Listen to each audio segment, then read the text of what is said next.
পাহাড়ের উপরে এক টুকরা পড়েছে আর এক টুকরা পাহাড়ের পিছনে পড়েছে, তোমরা দেখো আর সাক্ষী থাকো, তোমরা দেখো আর সাক্ষী থাকো। এই গেল যে কিয়ামত সংগঠিত হবে প্রথম ধাপ, একটা প্রথম সিংহে ফুৎকার দেওয়া হবে। হাদিসে রেওয়াতে পাওয়া যায় 3টা ফুৎকার হবে। একটা ফুৎকারে কি হবে, আকাশপালা সব কিছু কি হয়ে যাবে, সমস্ত আসমান জমিন কি হয়ে যাবে, ভেঙে চুরে চৌচার হয়ে যাবে। দ্বিতীয় ফুতে সমান হয়ে যাবে। তৃতীয় ফুতে কি হবে, আল্লাহ রাব্বুল আলামিন তৃতীয় ফুত যখন দেওয়া হবে সবাই মাটির ভিতর থেকে উঠবে। এইটা পাওয়া যায় হাদিসে।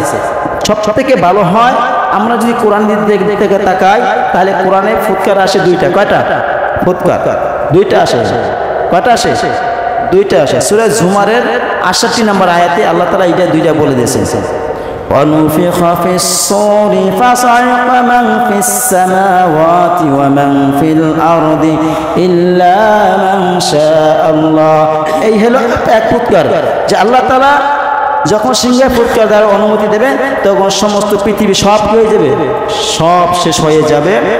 সুম্মা অতঃপর সুম্মা নুফিখা ফীহি উখরা, সুম্মা নুফিখা ফীহি উখরা, এই 68 নম্বরে শেষের দিকে সুম্মা নুফিখা ফীহি উখরা, যখন দ্বিতীয় ফুৎকার দেওয়া হবে উখরা খরাজা বের হয়ে যাবে। ফাইদা হুম কিয়ামুন ইয়ানজুরুন, সবাই জীবিত হয়ে রবের দিকে অগ্রসর হবে। সুম্মা নুফিখা ফীহি উখরা ফাইদা হুম কিয়ামুন ইয়ানজুরুন, তখন তোমরা দেখবা দ্বিতীয় যখন ফুৎকার দেওয়া হবে সবাই উঠে রবের দিকে অগ্রসর হবে। রব কোন জায়গায় আছেন সেদিকে অগ্রসর হবে। ইয়াসিন সূরা 52 নম্বর আয়াতে আল্লাহ তাআলা বলেন, ক্বালু ইয়া ওয়াইলানা মান বা'আসানা মিন মারকাদিনা হাযা মা ওয়া'আদার রাহমান ওয়া সাদাকাল মুরসালুন। মনে আছে যে 3টা প্রশ্ন করা হবে মুমিন ব্যক্তিকে। 3টা প্রশ্ন করার পরে বলবে মান রাব্বুকা, তোমার রবকে, আমার দীনুকা, তোমার দিনকে, আমার নবিয়ুকা, তোমার নবীকে। 3টা প্রশ্ন করার পরে যখন 3টা প্রশ্নের অ্যান্সার দিতে পারবে, চতুর্থ প্রশ্ন করবে তুমি এই কোথায় পেলা, তখন বলবে আমি কি ইকরাতুল কুরআন, আমি কোরআন পড়েছি, কোরআনে পেয়েছি। তখন তাকে বলা হবে কি, আসমান থেকে আওয়াজ আসবে যে আমার বান্দা সত্য বলেছে, আমার বান্দা সত্য বলেছে। অতএব দুনিয়ায় বসে সে সুখ শান্তি করতে পারে না। আমার বান্দা যখন কবরে আসছে তখন কি করো, তাকে কবরের ভিতরে জান্নাতের বিছানা বিছিয়ে দাও, তার শরীরে জান্নাতের পোশাক পরিধান করাই দাও। দুনিয়ায় বসে হয়তো ভালো পোশাক পরে নাই, কষ্টে ছিল।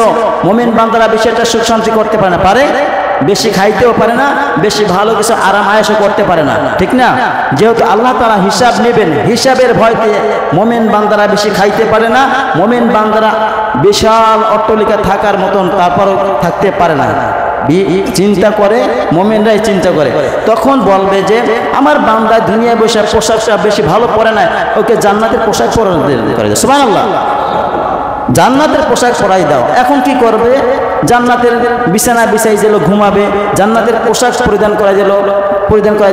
এখন আল্লাহ তাআলা যদি বলে আমার বান্দা দুনিয়ায় বসে এয়ার কন্ডিশন, এসি, ফ্যান ভালো কিছু ব্যবহার করতে পারে না, যার কারণে আমার বান্দা যেন আরাম আয়েশ পায়, সেই জন্য কি করো, জান্নাতের সাথে আর আমার বান্দার সাথে একটা কবরের ব্যবস্থা করে দাও, দরজার ব্যবস্থা করে দাও, যাতে জান্নাত থেকে কিছু খুশবু, ঘ্রাণ, নাজ নেয়ামত আর কবরের ভিতরে আসে। এখন বলবে বান্দা হয়তো দুনিয়া বেশি একটা ঘুমাইতে পারে না, টেনশন ছিল, আমি রব আমার সামনে আসবে এই জন্য টেনশন ছিল, ঘুমাইতে পারে না বেশি। এখন বলবে বান্দাকে বলো, বান্দা যেন ঘুমাইয়া যায়। তখন এই বান্দা যখন এই আরাম আয়েশ এই সমস্ত জিনিস পাবে, বান্দা কি করবে, ব্যস্ত হয়ে যাবে। আমি আমার পরিবারের কাছে যাব, পরিবারের কাছে যাই বলবো আমি এই আনন্দে আছি, আমাকে এই কবরে এইরকম ব্যবহার করা হয়েছে, আমাকে জান্নাতের বিছানা দেওয়া হয়েছে, আমাকে জান্নাতের পোশাক পরিধান করা দেওয়া হয়েছে, আমার কবরের সাথে জান্নাতের সাথে একটা দরজা খুলে দেওয়া হয়েছে, আমাকে ঘুমের অনুমতি দিয়েছে, আমি ঘুমাবো না, আমার পরিবারের কাছে যাব সংবাদটা দেওয়ার জন্য। তখন ফেরেশতারা বলবে না, তুমি যেতে পারবে না, তুমি এখন ঘুমাও।